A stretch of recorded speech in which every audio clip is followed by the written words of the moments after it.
এটা একটু বড় ছাগল, এটার বডি ওয়েট 50 কেজির উপরে আছে, যে কারণে এটাকে 2টা ট্যাবলেট দেওয়া হলো।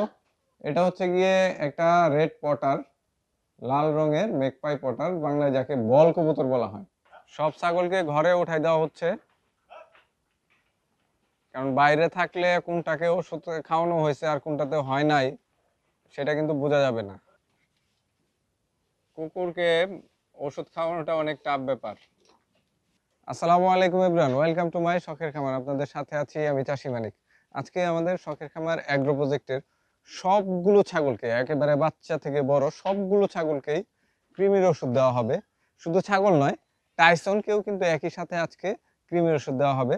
তো আজকের ব্লগটি খুবই গুরুত্বপূর্ণ, আশা করি ব্লগটি শেষ পর্যন্ত দেখবেন। কৃমির ঔষধ এবং ডোজ সম্পর্কে কিছু গুরুত্বপূর্ণ তথ্য আজকের ভিডিওতে আমি দেওয়ার চেষ্টা করব। তো চলুন ব্লগটি শেষ পর্যন্ত দেখে নেওয়া যাক। এ হচ্ছে আমাদের টাইসনের বর্তমান বডি ওয়েট 30 কেজির মতো আছে। তো টাইসনের জন্য যে কৃমি ওষুধটা নেওয়া হয়েছে, ওষুধটার নাম হচ্ছে হেলমেন্টিসাইড এল। এটা হচ্ছে পেটদের জন্য, মানে কুকুর এবং বিড়ালের জন্য। এই ওষুধটার ডোজ হচ্ছে প্রতি 10 কেজি বডি ওয়েটের জন্য একটা ট্যাবলেট। তো আমাদের টাইসনের বর্তমান বডি ওয়েট প্রায় 30 কেজি, হয়তো 2-1 কেজি কম বেশি হইতে পারে। তো সেই হিসেবে ওকে আজকে এই 3টা কৃমির ঔষধের ট্যাবলেট একসাথে খাওয়ানো হবে। টাইসনকে ট্যাবলেটগুলো আসলে আস্তা খাওয়ানোটা সম্ভব না। গেটের বাইরে কিছু বাচ্চারা আসছে, চিল্লাচিল্লি করতেছে, তো ওদের দেখেই টাইসন ঘাউ ঘাউ শুরু করছে। তো যেটা বলতেছিলাম, শুধু টাইসন না, ছাগলদেরও আসলে ট্যাবলেট ওষুধটা আস্ত গিলানো যায় না। সেক্ষেত্রে প্রথমে গুঁড়া করে নিতে হয়, গুঁড়া করে ছোট্ট একটা বোতলে গুলে তারপরে হচ্ছে মুখে খাইয়ে দেওয়া হয়। তো টাইসনের ওষুধটা হচ্ছে গুঁড়া করে নেওয়া হচ্ছে। তো এখন রেডি হলে কিভাবে খাওয়াবো আমরা সেটা আপনাদের দেখাবো। কুকুরকে ওষুধ খাওয়ানোটা অনেক টাফ ব্যাপার। তো দেখতে পেলেন কত দ্রুত ওষুধটা খাওয়াই দেওয়া হলো, মানে হা করে জাস্ট বোতলটা ভেতরে দিয়ে দেওয়া হলো।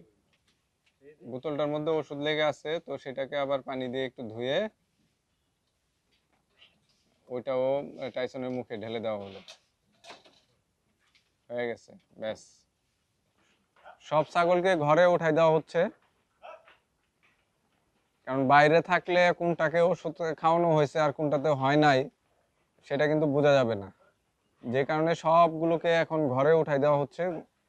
ঘরে থেকে একটা একটা ধরে ওষুধ খাইয়ে তারপরে হচ্ছে গিয়ে বের করে দেওয়া হবে।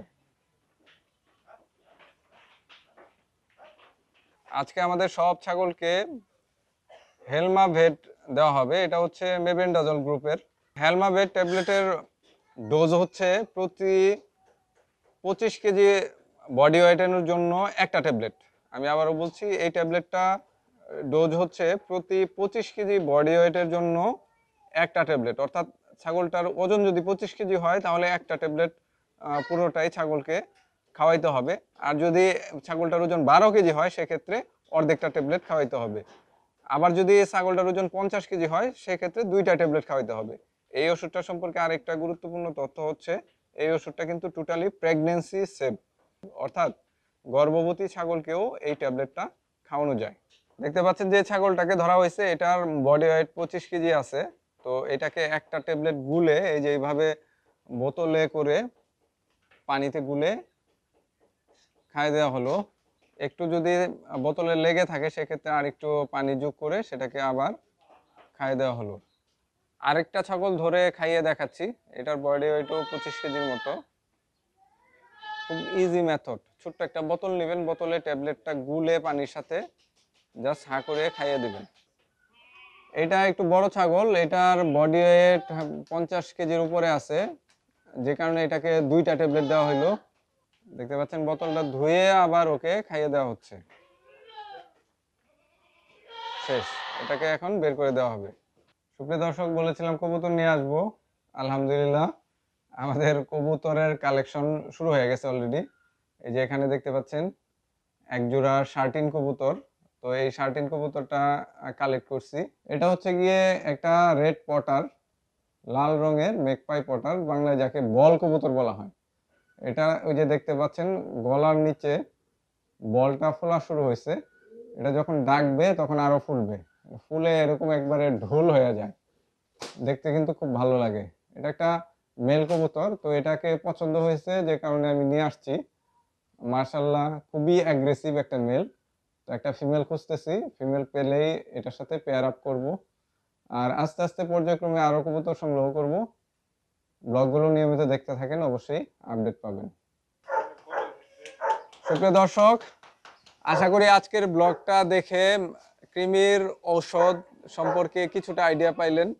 কৃমির ওষুধ সম্পর্কে আরেকটা গুরুত্বপূর্ণ তথ্য হচ্ছে, কৃমির ওষুধটা যখনই আপনারা ছাগলকে দিবেন বা যে কোনো প্রাণীকে দিবেন, দিনের অপেক্ষাকৃত ঠান্ডা সময়ে, অর্থাৎ যেই সময়টাতে তাপমাত্রা একটু কম থাকে সেই সময়টাতে কৃমির ওষুধ দিবেন। তো এখন যেহেতু শীতকাল, শীতকালে কিন্তু সারাদিনই মোটামুটি টেম্পারেচার কম থাকে, যে কোনো সময়ই কৃমির ওষুধ দেওয়া যায়। আরেকটা তথ্য হচ্ছে, অসুস্থ ছাগলকে কখনোই কৃমির ওষুধ দিবেন না। আর 1 মাসের কম বয়সী কোনো বাচ্চাকে কৃমির ওষুধ দিবেন না। বাচ্চা ছাগলকে কৃমিনাশক কিভাবে দিবেন সেটার বিস্তারিত ব্লগ আমি অবশ্যই নেক্সট উইকে দিয়ে দেব।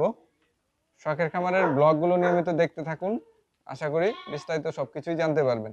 আজকের ব্লগটি এখানেই শেষ করছি, দেখা হবে পরবর্তী ব্লগে। ভালো থাকবেন সবাই, আসসালামু আলাইকুম।